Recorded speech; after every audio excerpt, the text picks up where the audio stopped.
Order, that is the first line item on our agenda. The second, number 2, is our vision. Mrs. Brock, would you please read our vision statement for us today? Madison County Schools, in partnership with the community, strives to equip educators and students with the skills to lead by example, develop and speak with a unique voice, and explore their academic curiosity to make a positive impact on our community and world. All right, moving on. Is there anyone here that would like to address the board today? All right, come on up, please. Please state your name and what you're here to discuss. Are you an educator? My name is Deborah Lamdon. I'm a taxpayer. I live in Kirksville. I used to attend these meetings regularly, but I live at the other end of the world right now, so it's kind of been detached. But on behalf of the children of our community, with what we've all been through, I know that your hearts are really with the kids. I mean, we've all got either kids or grandkids or nieces or nephews. We know that the kids have been through a lot more mentally and emotionally probably than we have. So we want to really care for them. But in a general sense, I just want to appeal to your hearts on another issue, which would be that we've all had financial difficulty all this year, probably. Our family has had a bit of it. We had my mother-in-law, we had to kidnap her from a nursing home. She lost a drastic amount of weight and was unable to thrive at all. So, we put a lot of money into that project and hope that she actually lives through this. We've all got our perspective on this, that's for sure. But what I want to say is, monetarily speaking, if you count the people that you know, depending on what circle you live in and move in, and what economic rung you're on, how many people have actually maintained their income? It's not all that many. The ones that have kept their jobs are really blessed, and the ones that have kept their jobs are keeping them under great stress.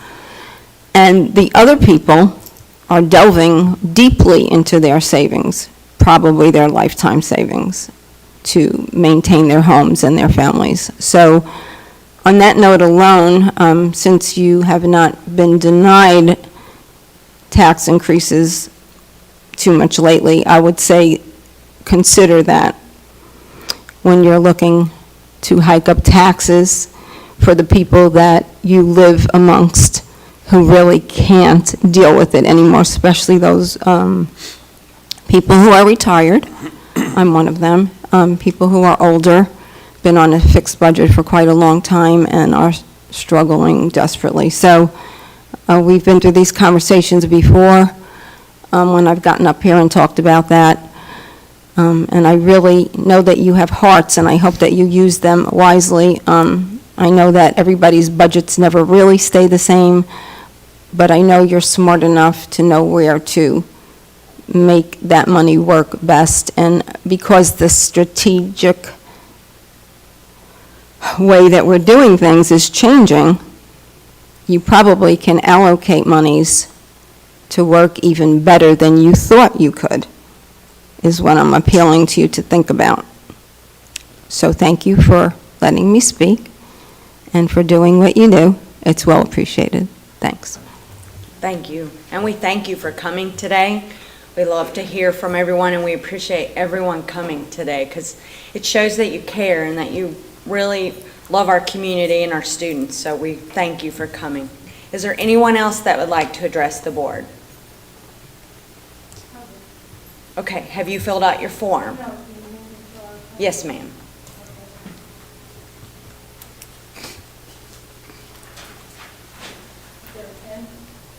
You can use my pencil if you like.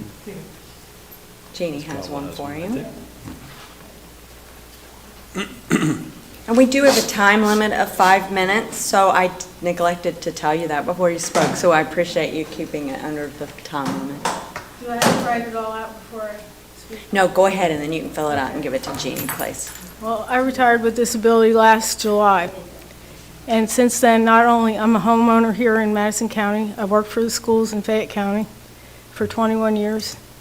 And I want to speak to your hearts also because I lost a lot of money in my retirement account. I retired based on that account, and based on what I was going to get from Kentucky retirement and Kentucky teachers retirement.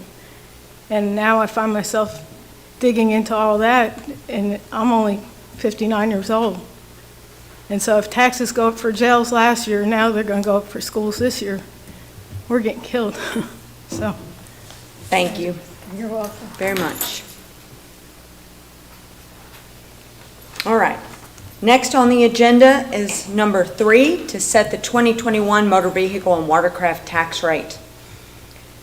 This rationale is per statute. This has been the same since 1983. So I need a motion to set the 2021 tax rate for motor vehicle and watercraft at 55.8 cents per $100 assessed value. So moved. The motion's been made by Mrs. Brock. Is there a second? Second. Second by Mr. Rutherford. Are there any questions or concerns before we vote? I think it's just to clarify, we're not raising any rates or any taxes here at all. This is exactly the same rate that it's been since 1983, so no increase here. Okay. The motion is on the floor. All those in favor, say aye. Aye. Is there any opposition? All right, motion carries. The tax rate will continue to remain the same. Number 4 on our agenda is to conduct the public tax hearing. I don't have anything set for that. What would you like to add to that? Okay, yes, we've already had our folks step up to the mic, I believe, and speak. And so, and we appreciate that. We certainly appreciate everyone being here tonight. What I do want to do is just show a few things here real quickly, just to kind of go over some stuff because, you know, it's our tax hearing, and no one likes to pay taxes. I mean, that's just fact. I mean, we all know that. But what I wanted to do this evening was to talk just a little bit about 5 facts about Madison County school taxes. And you know, anytime that we every year we set our tax rate, and when we do that, we put a notice in the paper. And those notices are, you know, they're a little wonky the way they're written. So, you know, sometimes it's kind of confusing how they exactly what that means to someone that just might just off the cuff pick that up and take a look at it. So I wanted to share, again, 5 facts tonight, just so everyone here and everyone out in the community that might be watching it as well would be able to see a few things. The first fact, fact number 1, is that we're proposing no increase to our tax rate, for our real estate property tax this year. Okay, so no increase at all. Last year, our rate was 63.7 cents per $100 of assessed value, and that is the rate that is going to be proposed tonight here in just a moment, I believe. So that's the first fact I wanted to get out of the way and make sure everyone saw. The second fact is that, is that increased property tax assessments, and that's one thing when you read the notice, assessments did go up in Madison County. Okay. So that is fact. But realize the board does not set those assessments. Okay, that's the PVA sets those assessments. We do not. We simply set the rate, as do we set the rate for school taxes. There are other taxing entities that are on that property tax as well, and we can't speak for them. But again, your school taxes, we're recommending exactly the same rate that we had this previous year. But the second fact that I want to hit that people don't realize, I think sometimes, is that when assessments go up, the amount of money that we receive from the State Department of Education goes down, regardless of where we set our tax rate. Okay, and that's because if you'll take a look here, our tax rate, our assessments are based on an ability to pay method, what we receive from the state, and so that ability to pay method, when assessments go up, they say that locally we have an ability to generate more funds. So this coming school year, for the 2021 school year, actually the subsequent school year, because they lag after a year after the taxes. But our funds we're going to receive from the state will decrease $951,792. Okay, so that they will go down. Our state dollars will reduce. So that was the second fact I want everyone to see. The third fact is that school tax rates. You know, there's a lot of folks that would say our rates are too high. I do want you to know that our rates are lower than most districts across the state, and lower than most of the surrounding districts, those that are in Madison County or touching Madison County. And specifically, our general fund tax rate, out of the 171 districts in the state of Kentucky, we are 109. Number one being the highest, 171 being the lowest. So we're number 109 on our general fund tax rate. And we are 7.9 cents per $100 of assessed value lower than the state average. The second piece there is out of the 9 districts that are either in Madison County or touching Madison County, our rate is the 7th lowest, okay? So, or the 2nd lowest, the 7th highest, okay? So 6 of the other 8 districts have a rate that's higher than ours, and we're 7.1 cents per $100 assessed value lower. And then out of the 10 largest districts, because if you compare us to Madison County being the 9th largest school district in the state, if you compare us to the 10 largest, our tax rate is 9th out of those 10 largest districts, with a rate of being 7.5 cents per $100 assessed value lower than the average of those 10 school districts, okay? And I don't say that to be crying poor, I don't think. I say that to let you know that, you know, perception sometimes creates creates things in folks' heads, and you know, that's what I'm showing you right there are the facts about our averages. The fourth fact that I would like to show you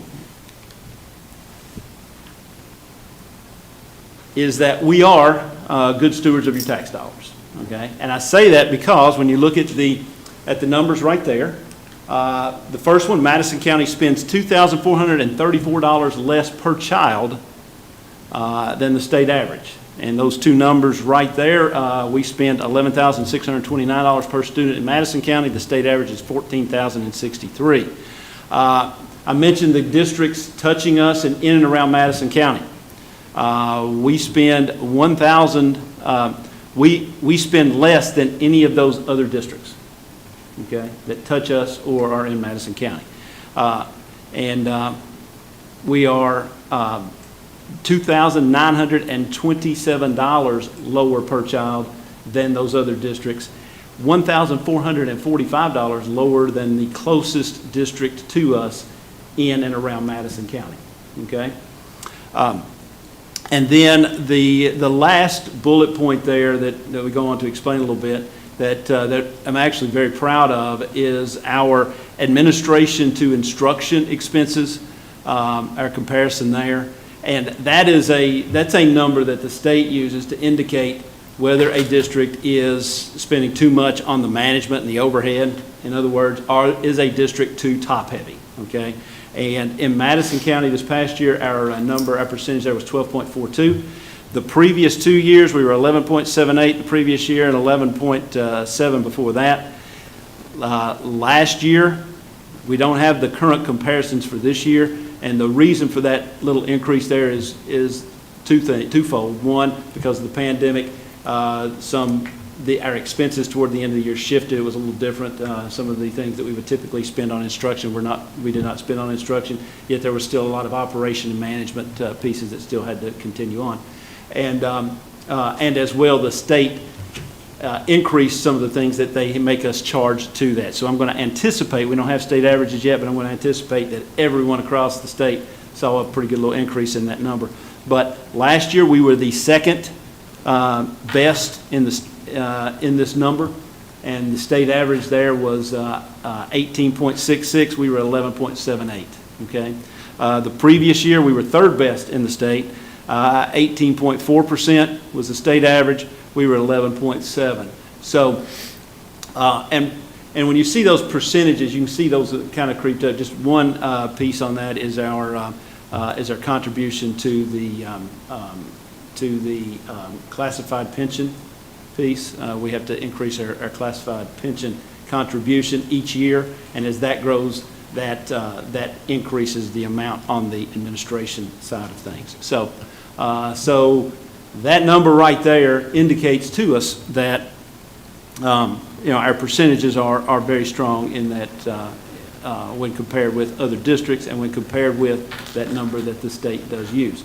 Now, while that's, I'll go on to this next piece as well, and just to kind of tag off of that, fact number 5, supporting Madison County Schools is a wise investment.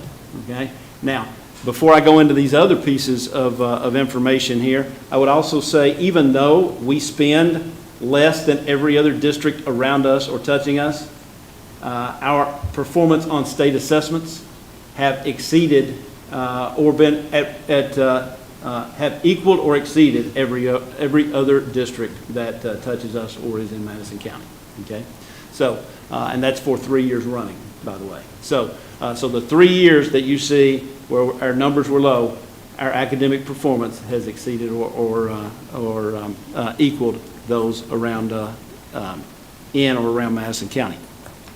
So we're spending less per student, but we're getting good results. And that's part of that wise investment piece. But the other one, a couple of other bullet points regarding the investment piece is that we are the second largest employer in the county. We have around 2,000 employees. And so, yes, we generate a lot of tax revenue, but realize we're also employing a lot of people in our county. And the second piece of that, 80% of what we spend goes directly to salaries. And the people receiving these salaries are people that are in our communities. They're shopping in our stores. They're buying our products. So any reductions in what we do in terms of our revenue would certainly impact employment and employment in our county. And then the last bullet point, and I'll just kind of celebrate this as a county. The city of Richmond was recently listed as as the 10th best city in the nation for working families, and this was based on 5 factors. One of those factors was quality of public education.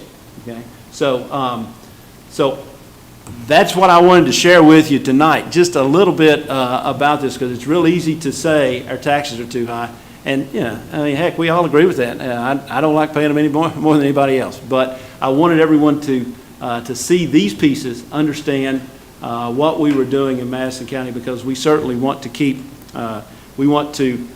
our tax rates as low as we can, but still deliver a quality product to our kids and to our community. And it is a product that we're proud of and that is important to our community. So, thank you. Thank you, Dr. Gillum. I would love it if all this information is so important and essential.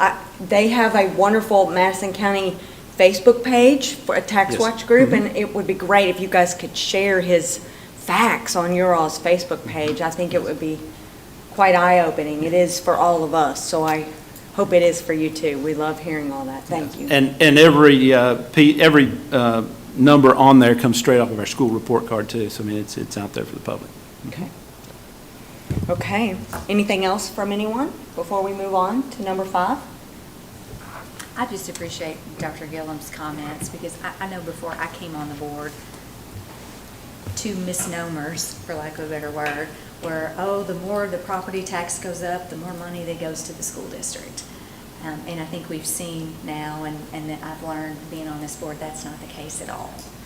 We actually get less money from the state when those go up, as Dr. Gillum described. So that was a misnomer. And then the top heavy, we've been hearing that for years, and that may go back years and years ago, but our employees in this building and at the administrative level, they have grand tasks. Dr. Gillum is manning a ship of the 2nd largest employer in this county, and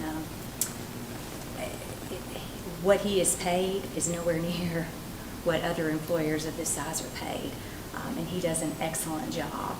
And our efficiency rate is amazing compared to other districts. We are spending our money on our students and making sure they get a good quality education. And those were things I heard a lot before I came on the board, and I know there's a lot of misinformation out there, so I think this was great what you put together. Very helpful. Very, very helpful.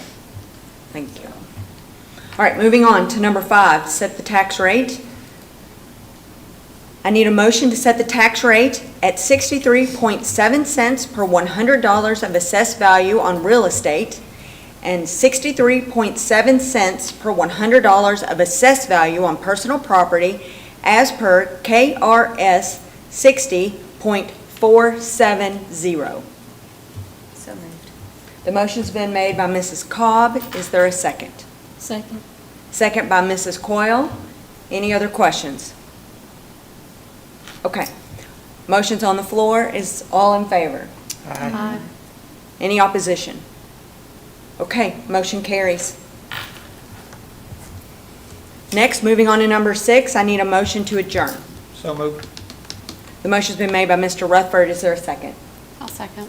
Second by Mrs. Coyle. Mrs. Brock, sorry. Looked that way, sorry. All those in favor to adjourn? Aye.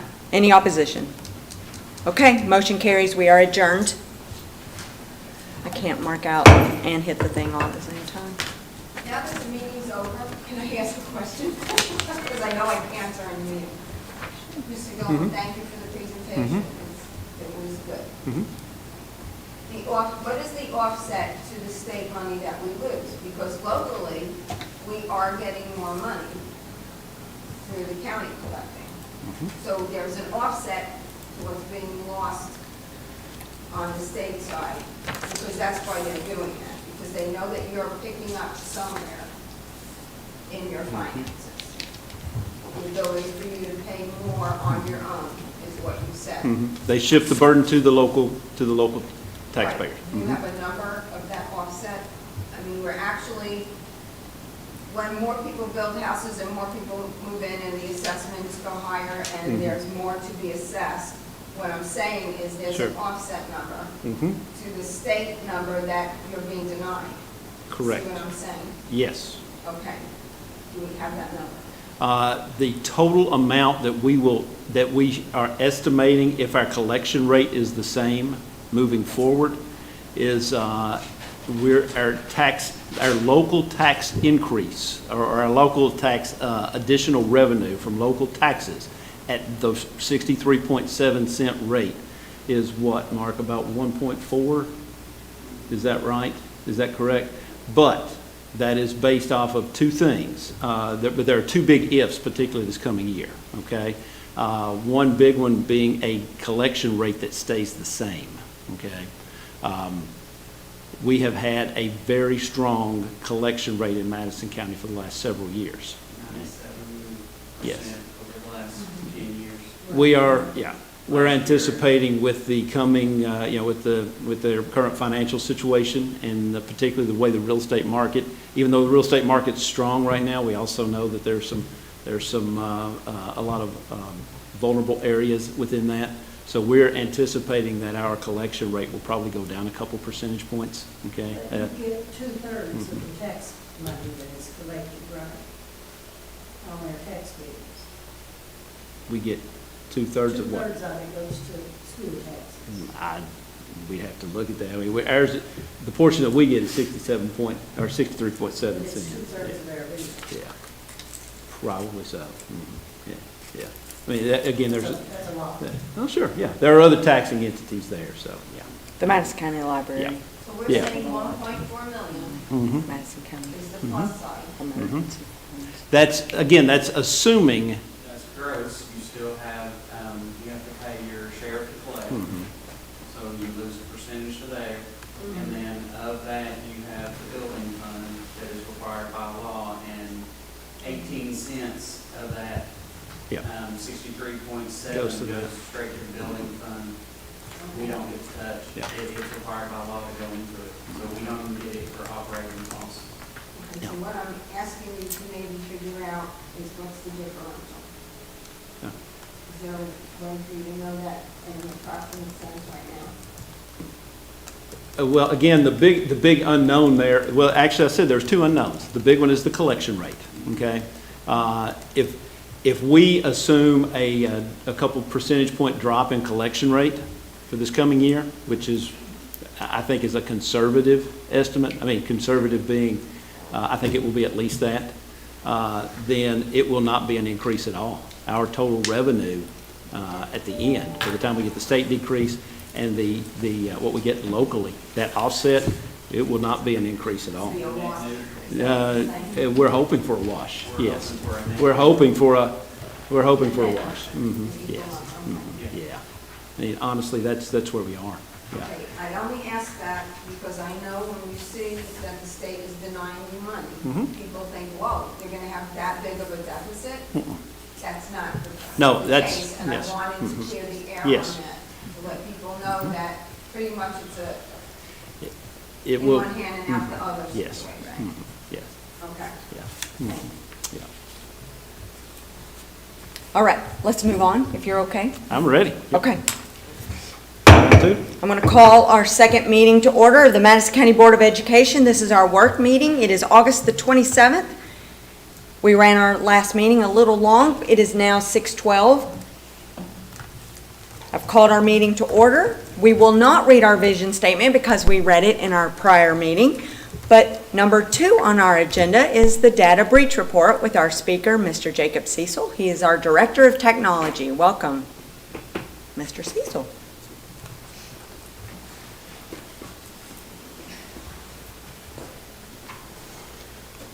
Good evening, everybody. The state requires once a year that the CIO or somebody in a similar role update the board on our policies and procedures relating to if information ever gets breached from Madison County, if student records or whatever it is gets accidentally released. So I'm just going to update you on what our policies are and kind of the procedures and then field any questions. So there's some KRSs and KARs that talk about this specifically, and one of them, it is spelled out that we have to update you once a year on what the policies and procedures are. It's a lot of words. I can go over any specifics that you want, but it's the section spelled out right there. And the state has released a best practice guide that we basically adopted directly for how to handle if data gets breached, if data gets stolen, anything like that. So that's what that slide says. There are a couple of board policies that have been adopted, and they're spelled out there. Basically, depending on how bad the data breach is and what information is stolen, how sure we are that information was stolen, there's different procedures to follow, who we need to tell. Some situations we need to alert the state police. Sometimes we need to alert state auditors and people like that. And again, this kind of talks about what the different procedures and policies are and who we need to notify if certain kinds of data are stolen. So, it also spelled out explicitly what is considered personal information. So, somebody's picture just by itself is not considered personal information, but if you had the picture and some other identifying piece of information, that would be considered PII, or personally identifiable information. Some student records, like a student ID by itself, is not considered personal information, but a student ID with a name or email address or something like that. So it spells out very explicitly what is considered personal identifiable information. It spells out what exactly is a security breach. So a teacher has a list of names and that's it, and they drop it out of their car in a parking lot somewhere. That's not necessarily a data breach. If they had a list of names and addresses, that would be considered a data breach, something like that. So it spells out a lot of the different scenarios and just more explicitly explains what's considered a data breach and what we need to do. So the procedure also determines if there is a data breach, what we need to do. And again, I'm kind of repeating, and depending on what kind of data is considered to be breached or what is suspected to be breached, we need to notify the commissioner of the state police, auditor of public accounts, especially if it's any kind of financial data or anything like that, the attorney general possibly, the commissioner of education, and commissioner of the Department of Libraries and Archives. So there's a list of people that we would need to notify. say, hey, this information was stolen from this system, or this list of PI was stolen from this school, or whatever it happens to be. And then they have procedures that they would follow for, this is how we confirm that the information was stolen, this is how we mitigate that loss, whatever it is, if we can change passwords or something to deny access to that information in the future, if it's somebody breaking into the network, something like that, it's all spelled out there.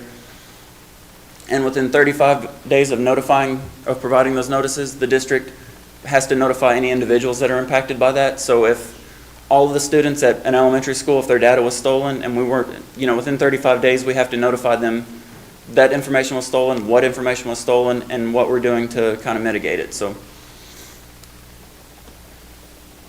what we're doing to protect it, the first step is you got to know what you're trying to protect. We identify the hard copy data and the digital data that needs to be protected. So, we try to eliminate printouts as much as we possible, because if somebody loses one, it's hard to track, you can't really track it or anything. Student records, they're, we obviously those are going to be protected. Any data or directory information, home addresses, that kind of stuff, all that's going to be protected. The big step in any kind of security is training the teachers, training the office staff, training central office staff on what is PI and what you need to do to protect it.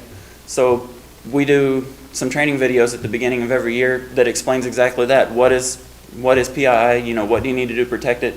How do you, something simple as somebody calling in and wanting to change a password. Unless you can verify that you know for sure who's on the other end of that phone line, you can't really change their password. So you've got to, there's other procedures, like you can, if it's a parent wanting a student password change, you can verify who it is by asking information about that student. And if they can provide it, then that's one way of, verifying who is on the other line. So different kinds of training like that's provided. Physical security is a big one, because you could have the most secure computer system in the world, and if somebody can just walk in and pick it up and walk off with it, then what's the point? So for hard copy records as well, most of the schools have a records room that is locked, and only the principal and maybe a guidance counselor has the key. They've got locking file cabinets that are also fireproof, because data security is not just protecting it from being stolen, it's protecting it from being destroyed. If all the student records for a school were destroyed, and then 10 years from now somebody needs a transcript and we don't have it anymore, we failed that person in protecting their data. So multiple layers to get into any kind of protected records are something that we do. Software security for digital records. We have systems in place that kind of keep track of who has accessed certain records. We can tell, and we can run reports and see if somebody hasn't, if somebody's been accessing records that they weren't supposed to, because teachers are given rights, but they really only need to access the information that they need, and if they're abusing that, then that's something we need to look into. So what we're doing as far as physical security for our digital data. Our data center, it's behind 2 separately keyed, locked, and limited controlled keys doors. We know we have 5 keys for that door, and I know who has them pretty much all the time. Again, hard copy records are behind locked doors and locked filing cabinets.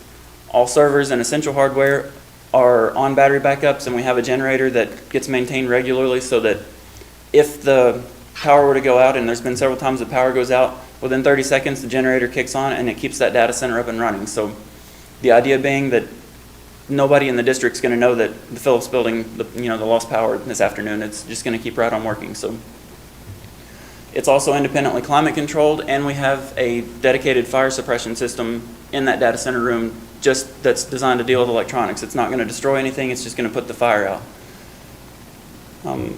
We also have remote backup. Again, it's not just protecting the data from being stolen, it's protecting it from being accidentally destroyed or erased. So we have remote backup systems that we back up the data offsite at one of our one of the middle schools, and we also back it up in the cloud. So if the Phillips building got hit by a meteor, we're still going to be able to recover all those records and data. That's not going to be destroyed permanently. So software security, restrict access, and that's something it's an ongoing process. To help protect people from intentionally or accidentally deleting or doing something with records, we have to identify what information they need access to, and then only give them access to that. So it's an ongoing thing. That's something we do. Software updates are a big one. All of our Windows stations in the district, all of our Chromebooks and everything else, they regularly get software updates to protect them from the latest malware and hacking attempts and that kind of stuff. They're updated on a very regular basis. Network security. again, we're given the minimum rights needed to do the job. I know, like in Munis, in the financial system, they have a separation of powers or duties, I can't remember, but they are very sure to make sure that the people that work with payroll only access the payroll stuff. The people that work with bookkeeping only access bookkeeping. It's the separation of duties, I can't remember the term for it, but it's something else we consider. Infinite Campus, teachers are given just the rights to their students. They don't have rights to, view a whole school unless they absolutely need it. And again, that's to protect the data, but it's also to protect the teacher from accidentally doing something because they had access to something they didn't need access to. So another big one is physical security of the buildings is the key cards. Almost all of our schools have key card systems now, so teacher loses a key. In the past that was a big deal because now you've got a key out in the wild that you don't know who's got access to. Teacher loses a key card or doesn't turn it back in, we just disable it, and then they're not able to access the buildings anymore. So What schools do not have the key cards yet? Clark Moore's does not have it, and I believe that's it. But we're going to And- do that, add that Exactly. this year with the remodel? Yep. Okay. Do you have any questions about what we're doing? Anything additional? So every question that I was writing down, you systematically answered it. I always ask about backup and offsite and cloud, and so you are obviously doing that. Setting security levels, do you use Active Directory to assign security Yes. levels for a person so they only get to the data that is appropriate for them? Yes. Do you use two-factor authentication? for any of the- We're starting to use that for some Okay. key accounts. It's Okay. something that's, because of how everything's set up, it's not really been an option in the past, but Right. within the past 6 months or so, it has been, and we're starting to roll that out with some higher level accounts to make sure that Yeah. people with a lot of access, they Right. know it's them that's signing in. It's so. aggravating, but it works. And then another question, it doesn't really tie into this, but with all the devices that we've got going out, we've got students that are taking the Chromebooks and stuff. Yes. Are you able to push out your virus protection to that? And are we able Yes. to set securities to protect those students? Yes. Okay, because I'm sure everybody saw Jefferson County ended up delaying their online learning for a week because of some ugliness that penetrated their system. So I just wanted to Yeah. make sure that you feel like we're pretty. The covered in Chromebooks that. going home, we have Lightspeed as our internet filter, and over the summer we rolled out what's called the relay filter, which before the Lightspeed, the internet filter was on district, all the traffic going through the district had to go through that device and then it was Right. out to the internet. So it saw everything, it blocked what was inappropriate. Perfect. With devices going home, that wasn't an option, but we worked with Lightspeed, the company, and all of KDE has done this. Now there's a client on the Chromebook, so all of the traffic that the student's doing on their Chromebook gets sent up to a cloud to a filter that mirrors our filter, and then it goes out to the internet. So there's, at home, even their devices are still going to be filtered. We'll still be able to track Awesome. That's awesome. what they're doing and that kind of stuff.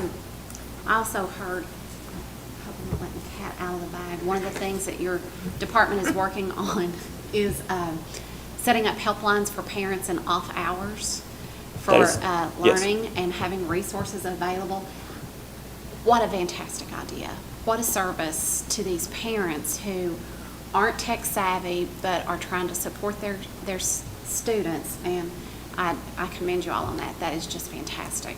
And today I also got on and played with a new mobile app. Yes, it just So, released last I don't know night. if everybody else That's has what, gotten to yeah, see it. that's It's what I was getting ready to fantastic. commend them on, because I think that's Well, what a wonderful. great resource. I mean, I just played on it maybe 20 minutes, but for parents to be able to go in there and immediately find their teacher's email and announcements and things to do with our plans with COVID, it's a great resource. So, And all that's on our website, but this makes it easier to Oh, just yeah. get on your phone and, and to get to the school's website from the app. So, see menus. I mean, I know it's just rolling out and everything's not on there, but it's just fantastic. Y'all are doing a great job. That's, lots of people across the district are making that happen, so he's I not mean, going it's to a take team- full credit. It's a team effort. So. yes. I have a quick question. Like Yes. when the student graduates, they don't have any other siblings in the system, do we get rid of the parent data and all that information? In Infinite Campus? Yes. I mean, I'm sure we keep the students and with their transcripts and all that, like you mentioned, but what about the parent information, I'm not sure on that, honestly. I'd have to- addresses and telephone numbers. I'd have to talk and- to our Infinite Campus people and see Okay. how long that data's kept. Right, I'm just wondering if that. Mhm. What about removable media? Is somebody able to take a thumb drive, stick it in a computer, and download everything that they've got access to, or do we limit that? That is limited for USB drives. Okay. That's like straight out of the movies. Well, where I work, we can't, But our it does. USB drives are Yeah. disabled. We can't even use them. Yeah. For that reason, so. Happens. So I know y'all have been working on getting internet access points at the buildings so that families can drive up Yes. and access and Parking download. lots. Has that been completed? Are y'all working on that? That is still ongoing. We've identified spots around every building that already had Wi-Fi just from it bleeding out of windows and classrooms and that kind of stuff. We are, again, a lot of equipment's been back ordered. They're ruggedized, they're wireless access points that are waterproof and weatherproof and everything else. I've talked to all the principals and they've designated an area that they want outside their buildings. Okay. And the access points have about a 200-foot range, so it'll cover a whole parking lot. Oh, yeah. So that will make it a little bit stronger, a little bit more reliable, but yeah, that's ongoing. It's not in place yet, though. Okay. And I've also seen where there's a couple of area businesses that have put out wireless access points for people, parents, students to use, even in their parking lots if they don't There's have. several businesses and several churches have opened up Yeah, that's like common fantastic. areas and that kind of stuff for, You're right. especially in remote parts of the county, so that it's easier to drive to one of those places than to Sure. drive all the way to your church sometimes. So that's been, We're just appreciative. I think everybody sees Mhm. the challenge that the district faces in going virtual. And I commend anybody for helping because it's It's- a huge undertaking. it's been a big project, but it's, I also want to make sure that in these parking lots, I mean, of course, some parents and students may be in the parking lots during the day, but at night, I want to make sure that we're driving around, making sure it's well lit, because we want to make sure that they're safe. I know that we've updated our lighting system at Madison Central and especially around back where the Wi-Fi will be, so I know it's going to start getting darker sooner, so we just want to make sure they're safe as well, so. Okay, any other questions? We're a very inquisitive group, so thank you very much, Mr. any all Cecil. questions, and as always, you're always welcome to come by the technology office. We'd love to show you what's going on. We stay busy over there, so, We would love that. all right. Thank you all. Thank you. All right, moving on down our agenda. Number 3, comments from the board. Do we have any comments?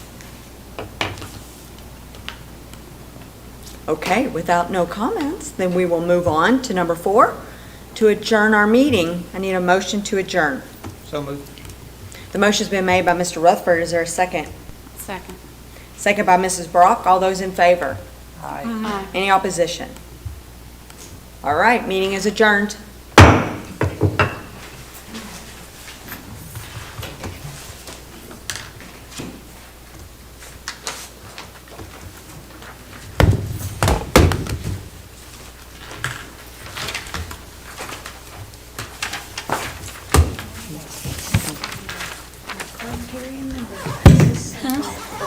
Hitting this. Yeah. Oh, got it.